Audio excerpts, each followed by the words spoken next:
அன்பின் வடிவான அம்மா சத்குரு ஸ்ரீ மாதா அமிர்தானந்தமயி தேவி அவர்கள் கரூர் வருகிறார். இடம் அமிர்தா வித்யாலயம், செம்மடை, கரூர்.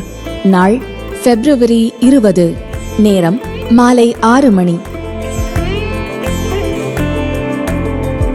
அம்மாவின் அருளாசியை பெறவும், அம்மாவின் அருளுரை, மானச பூஜை, தியானம் மற்றும் பஜனையில் கலந்து கொண்டு பயனடையவும் அனைவரையும் அன்புடன் வரவேற்கிறோம்.